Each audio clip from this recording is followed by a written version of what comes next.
Supreme court সময় বেঁধে দিয়েছে, কাল 5টার মধ্যে জুনিয়র ডাক্তারদেরকে কাজে ফিরতে বলেছেন। কি বলবেন এই? দেখো, সুপ্রিম কোর্ট কাজে ফিরতে বলেছেন, জুনিয়র ডাক্তারদের কাজে ফিরতে হতোই। হ্যাঁ, জুনিয়র ডাক্তারদের কাজে ফিরতে হতোই, এবং সেই কাজে ফেরাটাও হয়তো হবে খানিকটা আন্ডার প্রোটেস্ট।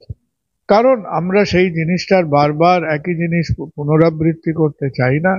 একটা তো হলো, একটা দৃশ্য তো একটা নৃশংসতা চোখের সামনে দিয়ে হয়েছে, হাসপাতালের মধ্যে হয়েছে, এবং জুনিয়র ডাক্তারদের এটাই বারবার তারা বলেছে যে এই যে ঘটনাটা, এটা সামগ্রিকভাবে এই যে একটা প্যারালাল অ্যাডমিনিস্ট্রেশন বা দৌরাত্ম্য হাসপাতালের মধ্যে চলতো, নানান লোকের কৃপায় আশীর্বাদে পরিপুষ্ট হয়ে যে জিনিসটা চলতো, এটা তারই অরাজকতার সঙ্গে তারা এর একটা যোগসূত্র খুঁজে পাচ্ছে। এবং সেই কারণে তারা বলছে যে যারা এই ঘটনাটা ঘটিয়েছে তাদের মধ্যে অনেকেই হয়তো চারিপাশে আছে। তো এইরকম একটা ভয়, আশঙ্কা, আতঙ্ক জুনিয়র ডাক্তারদের মধ্যে অবভিয়াসলি আছে। এইবারে দেখো, আমার আজকের সুপ্রিম কোর্টের হিয়ারিং নিয়ে আমার একটাই বলার কথা। প্রথম কথাটা হলো যে জাস্টিস চন্দ্রচূড় বা তার 3 জাজ বেঞ্চ যে কথাটা বলেছেন, আমার মনে হয় as guardian of the society, যে আশা করি সুপ্রিম কোর্ট এই ভাবটা দেখাতে চাননি যে তারা ডাক্তারদের কান মুলে দিচ্ছেন, কি তারা ডাক্তারদের একটা রুলার দিয়ে একটা ক্লাস 2-3 ছেলেকে, তাও তো আজকাল কেউ রুলার মেনে শাসন করে বলে মনে হয় না, বা মনে হয় উঠে গেছে। তো সেই টাইপের একটা পিউনেটিভ টোনটা আমার ঠিক ভালো লাগেনি, যেটা হয়তো হতে পারতো। যে আমরা যদি খেয়াল করে দেখি যে এটা তো খুব বেশি দিন হয়নি, যখন সেই এনআরএস এর কাণ্ডটা হয়েছিল তখনও পরিস্থিতি উত্তাল হয়েছিল। তখনও সেই উত্তাল পরিস্থিতিতে মুখ্যমন্ত্রীর সঙ্গে বসে ডাক্তাররা আলোচনা করে একটা একটা ওয়ার্কিং সলিউশন বেরিয়েছিল, তারা কাজে ফিরে গেছিল। সুতরাং এইখানে আমার অন্তত মনে হয়েছিল যে আরেকটু সিম্পাথেটিক, আরেকটু হয়তো গভীরতা আমরা দেখতে পারতাম যদি সুপ্রিম কোর্ট বলতেন। কারণ সুপ্রিম কোর্ট আজকেই ঠিক তার আগেই বোধহয় তারা তারা একটা বাক্যবন্ধ ব্যবহার করেছে, যেখানে তারা বলেছে আমরা জানি সরজমিনে কি হচ্ছে। তো আপনারা যদি জানেন সরজমিনে কি হচ্ছে, আপনারা নিশ্চয়ই জানেন যে সেই হেলথ সেক্রেটারির সঙ্গে একটা মিটিং হয়েছিল যার কোনো ফয়সালা হয়নি। তারপরে একদিকে জুনিয়র ডাক্তাররা যাদের ক্ষোভ জিদ সবকটা আছে, আরেকদিকে আমাদের রাজ্য সরকার, রাজ্য প্রশাসন, যে দুই পক্ষের মধ্যে কোনো রকম মিনিংফুল মিটিং বা ডিসকাশন আজ অব্দি হয়নি। না, তারা চালাচ্ছিল না। দেখো, দিস হ্যাজ টু বি, যে তারা একটা কঠিন পদক্ষেপ নিয়ে কর্মবিরতি করেছে, কিন্তু সেটা 10 তারিখ হোক কি 12 তারিখ হোক কি 14 তারিখ হোক, এই ব্যাপারটাকে জুনিয়র ডাক্তারদের কাজে ফিরতে হতোই, আন্ডার প্রোটেস্ট হয়তো। কিন্তু সুপ্রিম কোর্ট তার যেটা দায়িত্ব, সুপ্রিম কোর্টের তো শুধু তার যে গাম্ভীর্য আছে, তারা আমাদের দেশের হাইয়েস্ট কোর্ট।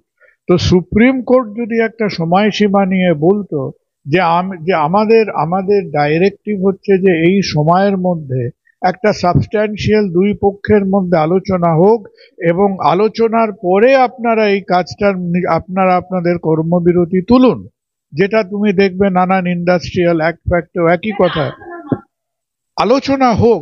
দেখো, তা না হলে ভয়টা কোথায়? তা না হলে হচ্ছে যে একটা গভীর কাটার ওপরে আমি যদি ওপরে খালি একটু কোল্ড ক্রিম মাখিয়ে আজকে চলে যাই, কিনা সুপ্রিম কোর্টকে ভয় পাচ্ছি, গভর্নমেন্ট ভয় পাচ্ছি, অমুক করছি, আশা করি হবে না। কারণ কেউ তো চায় না যে এই দুর্যোগগুলোর পুনরাবৃত্তি হোক।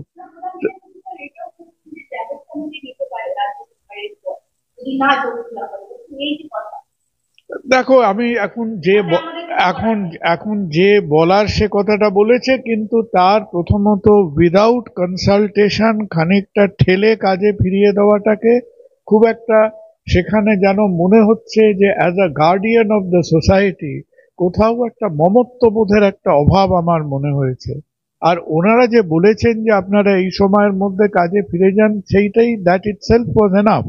তার মধ্যে আবার ওই অর্ধেকটা সেন্টেন্স জুড়ে দেওয়া যে না ফিরলে করতে পারেন, যদি না ফিরতো এবং রাজ্য সরকার চাইলে তারা এমনি অ্যাকশন নিত, সুপ্রিম কোর্ট বলুক বা নাই বলুক। তো এখন ধরো আমাদের তো দুই পক্ষের জিদ রয়েছে, যে জুনিয়র যে জু- যে জুনিয়র ডাক্তারদের ক্ষোভ এবং জিদ, এবং রাজ্য সরকার যেখানে তাদের সঙ্গে সহমত নন তাদেরও মধ্যে একটা বিক্ষুব্ধ একটা জিদ।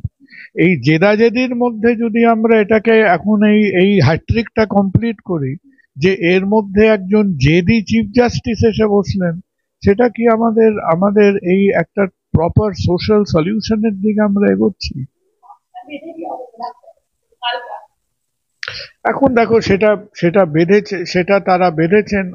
আমার কাছে মনে হচ্ছিল, আমি যেটা অ্যান্টিসিপেট করেছিলাম, আমি যেটা ভাবছিলাম যে হ্যাঁ, সুপ্রিম কোর্ট এইটা কারণ আমাদের কপিল সিবাল কথাবার্তা শুরুই করলেন ওই স্বাস্থ্য মন্ত্রকের স্ট্যাটিস্টিক্স দিয়ে। এখন সে কে ঠিক কে কে কে কে ঠিক কে ভুল সেটা অন্য কথা, কিন্তু আবার বলবো যে as the top most guardian of our society, আগে একটা প্রপার ফোরামে, একটা রেসপন্সিবল ফোরামে আলোচনা হোক, দুই পক্ষ নিজেদের বক্তব্যগুলো দরকার হলে আবার বলুক, এবং সেই আলোচনার পরে দেখো, ডাক্তারদের কাজে ফিরে যেতে একদিন না একদিন হবেই।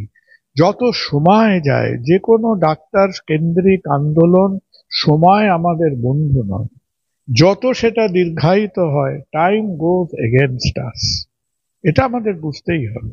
টালা থানার ওসিকে কারা ফেরালো? মুখ্যমন্ত্রী বলছেন 4টে বেসরকারি হসপিটালের উপর ব্যবস্থা নিন, এখনো পর্যন্ত অ্যাকশন শুরু করেননি কেন?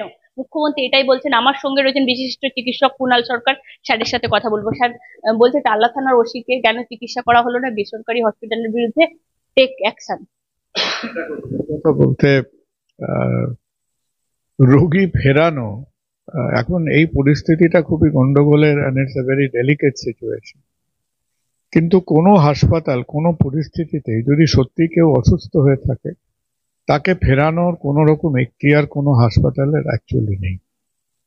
এবং এটা কেবল এরকম একটা একটা একটা একটা একটা স্পর্শকাতর এরকম একটা বিষয় হয়েছে বলে তা নয়। আমাদের দেশে দেয়ার আর পারফেক্ট, মানে আমাদের দেশে একেবারে পরিষ্কার আইন আছে সুপ্রিম কোর্টে, যেখানে কেউ তাকে আহ, মানে আমাদের রোগী যদি সত্যি আমি তার কোনো রকম অ্যাকিউট ইলনেস ডায়াগনোজ করি, ইররেসপেক্টিভ অফ টাকা পয়সা দিতে পারবে পারবে না কি ব্যাপার, রিফিউজ করা যায়। এবার প্রশ্নটা হয়তো আলাদা। প্রশ্ন হলো যে এখন ধরো কোনো হাসপাতাল কাউকে দেখে মনে করছে যে এর পার্টিকুলার এর এর তোমার বিশেষত এর ভর্তি হওয়ার কোনো কারণ নেই, সে অসুস্থ নেই। এবার সে হয়তো নিজের থেকেই বললো যে না, ওই খানিকটা আমার ইচ্ছে হয়েছে আমি ভর্তি হব। তো সত্যি কথা বলতে এইরকম বিভিন্ন হাসপাতালে আমি বার দুয়েক এরকম দেখেছি, যেটাকে আমাদের এখানে হাসতে হাসতে কেউ বলে উড বার্ন ফেনোমেনন আর কি। বহু সুস্থ লোক গেস্ট হাউসের মতো হাসপাতালে থাকে, সেটা কি ভালো? সেটাও ভালো না। তো ইউ হ্যাভ টু নো, এখন এই এই ভদ্রলোকের যদি সত্যি অসুস্থতা থাকতো এবং তাকে ভয় পেয়ে যে বাবা এই লোকটা এরকম একটা গন্ডগোলে একটা একটা বিচ্ছিরি একটা পরিস্থিতির সঙ্গে জড়িয়ে আছে, আমরা ভয় পেয়ে তাকে ভর্তি করব না, সেইটা বলার কিন্তু হাসপাতালদের এখতিয়ারের মধ্যে নয়। It is definitely not that. দেখো, আমি সত্যি সেটা জানি না। রিফিউজাল, দেখো উনি এখন এখন উনি উনি খানিকটা বিরক্ত, অসন্তুষ্ট থাকবেন, সেটা সেটা অপ্রত্যাশিত নয়। কিন্তু যদি এর মধ্যে একজন মানুষ যদি অসুস্থ থাকতো এবং তাকে এই কেসের খানিকটা ঝামেলার গন্ধ তার গায়ে আছে বলে কেউ তাকে না নিত, তাহলে কথাটা কিন্তু ইললজিক্যাল নয়। উনি বিরক্ত সেটা বুঝলাম, এবং ওনার দৃষ্টিভঙ্গিটা আলাদা সেটাও বুঝলাম। এবার এটা যদি অন্য কোনো মানুষের ভাগ্যে অন্য কোনো কেসের সঙ্গে জড়িয়ে হয়ে থাকে, তখন আমরাই কিন্তু তার তীব্র বিরোধিতা করব। সুতরাং এই ব্যাপারটা জেনে একটু বলা উচিত। আমি সত্যি জানি না যে উনি আলটিমেটলি কোথাও ভর্তি হয়েছিলেন কিনা, যদি ভর্তি হয়েও থাকে। যেমন আমি তোমাকে আরেকটা ঘটনা বলছি এই কেসের সঙ্গে, কারণ এই ব্যাপারটা এমনই একটা ঝোড়ো আবহাওয়া যেখানে মানুষের প্রায় বুদ্ধিশুদ্ধি লোপ পেয়েছিল। এই যে ডক্টর সোম বলে যে দেবাশিস সোম, তো দেবাশিস সোম যে ভর্তি হয়েছিল, দেবাশিস সোম কিন্তু যে ভর্তি হয়েছিল সেই রকমই একটা সময়, যে সময় ওই নানান রকম ছবি বেরোচ্ছে, হ্যাঁ, ময়না তদন্ত নিয়ে, বডি প্রোটেকশন নিয়ে, তখন কিন্তু দেবাশিস সোম ভীষণভাবে অসুস্থ ছিল। Actually he got admitted in critical diabetic, প্রায় ডায়াবেটিক কোমা যাকে বলে। তারপরে আবার কি সব বিষক্রিয়া টিসক্রিয়া বলে কথা উঠলো, তো সেটা that was not true at all.